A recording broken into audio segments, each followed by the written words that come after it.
First time আমি আমার cake processing video নিয়ে চলে এলাম। কেকের প্রফেশনে তো অনেক দিনই হলো, প্রায় 6+ এজ আমার প্রফেশনের। তো আজকে ইচ্ছা হলো একটু শেয়ার করি আমার একটা কেক প্রসেসিং ভিডিও। এতটা ডিটেলসে আমি কখনো শেয়ার করিনি আগে, তো আজকে ইচ্ছা হলো, আজকে করলাম। তো ব্যাটারটা গুলে নিলাম। গুলে আমি একটা মোল্ডের মধ্যে একটুখানি অয়েল ব্রাশ করে তার মধ্যে একটু ময়দা কোটিং করে অল্প হালকা জাস্ট দিয়ে ব্যাটারটা দিয়ে দিলাম। দিয়ে একটু ব্যাটারটা নাড়াচাড়া করে দিলাম যাতে কেকটা প্লেন হয় আর কি। ওটিজিটা আমি 10 মিনিট আগেই প্রিহিট করার জন্য দিয়ে দিয়েছিলাম। কেক বেকিংয়ের নিয়মই হচ্ছে 10 মিনিট আগে প্রিহিট করতে দিয়ে দেওয়া। তো প্রিহিটটা হয়ে গেলে আমি কেকটা বসিয়ে দিলাম। বসিয়ে দিয়ে এদিকে ক্রিমটা রেডি করতে চলে এলাম। আমারও যেহেতু আজকে একটু তাড়া ছিল, একটু কাজ ছিল, আর প্রিয়াঙ্কা আমাকে সকালবেলাই ফোন করেছিল, ওর কিউট মেয়ে আজকে বার্থডে।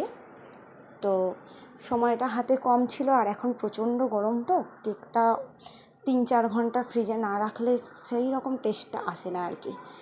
তো আমি ওই জন্যই আর একটু তাড়াতাড়ি করলাম, ক্রিমটা রেডি করে রাখলাম। তো দেখো, ক্রিমটা রেডি করে রেখেছিলাম। কেকটা এখানে হয়ে যাওয়ার পর ঠান্ডা করে আমি কেকটা প্রসেসিং করতে লাগলাম। ও আমাকে বলেইছিল যে মিষ্টিটা কম দিতে, কারণ এখন বাড়িতে সবার ঘরে ঘরে সুগার থাকে।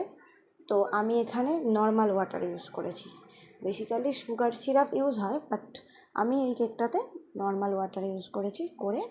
আর ক্রিমটাও দিয়েছি কম, হালকা। ও আমাকে বলে দিয়েছিল ক্রিমটা কম দিতে, সেই জন্য ক্রিমটাও কম দিয়েছি আর নর্মাল ওয়াটার ইউজ করেছি। আর কেকটা ছিল 1 পাউন্ডের স্ট্রবেরি ফ্লেভার কেক।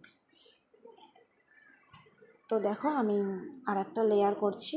তো লেয়ার করতে গিয়ে আবার আমি নর্মাল ওয়াটার দিলাম, দিয়ে কেকটা ক্রাম কোট করছি। ক্রাম কোট করে এটা আমি এখন ফ্রিজে আইসিং করতে দিয়ে দেবো। কিছুক্ষণ আইসিং করতে হবে।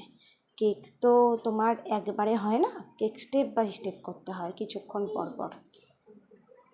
এই যে এটা আমি এখন আইসিং করতে দিয়ে দেবো ফ্রিজে। তো ফ্রিজে প্রায় 30 মিনিট রাখার পর আমি সেকেন্ড কোটিংয়ের জন্য কেকটাকে বার করে সেকেন্ড কোটিং দিচ্ছি। দেখো, স্পঞ্জগুলো দেখা যাচ্ছে, এইবারে এই স্পঞ্জগুলো আর দেখা যাবে না। আমি কেকে নর্মালি কম ক্রিম ইউজ করি।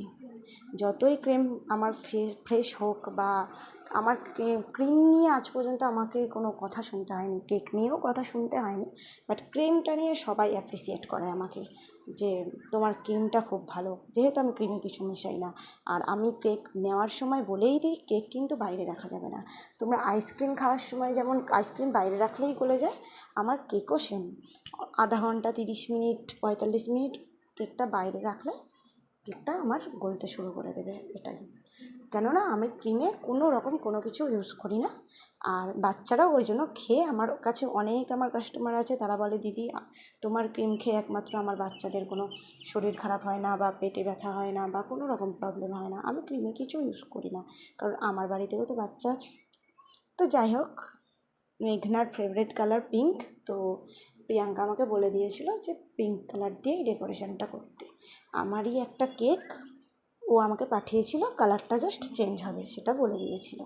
তো কাস্টমারের কথা অনুযায়ী কাস্টমাইজড কেক হয়, আর আমি সেটা ভীষণভাবে করার চেষ্টা করি, কেননা আমার কাছে কাস্টমার স্যাটিসফ্যাকশানটাই হচ্ছে মেন।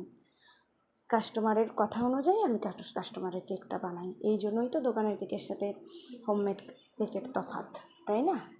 তো দেখো, ডেকোরেশনটা চলছে। এই নজেলটার নাম্বার আমি সত্যি কথা জানি না, প্রায় 6.5-7 বছর আগে এই নজেল কেনা। যখন যেই নজেল লাগে আমি ইউজ করি, বাট নাম্বার বা নাম আমি কিচ্ছু জানি না। আমাকে জিজ্ঞাসা করলে আমি কিচ্ছু বলতে পারবো না। এই যে নাকটা করে নিলাম একটু রেড কালার দিয়ে, আর ঠোঁটটা করছি। এত গরম পড়েছে, ক্রিম একটুখানি থাকলেই বাইরে মেল্ট হয়ে যাচ্ছে, কাজ করতে করতেই মেল্ট হয়ে যাচ্ছে। আর একটু কালার ইউজ করা ক্রিম তো আরও তাড়াতাড়ি মেল্ট হয়, সেই জন্য কাজটা তাড়াতাড়ি করার চেষ্টা করছি আমি, কিন্তু জানি তাড়াতাড়ি করলেই ঘেটে যেতে পারে। আর কেকে একবার ঘেটে গেলে কোনো জিনিস, সেটা আর রেকটিফাই করার জায়গা থাকে না। ব্যাস, কেকটা হয়ে গেল। কেমন হয়েছে সবাই জানিও।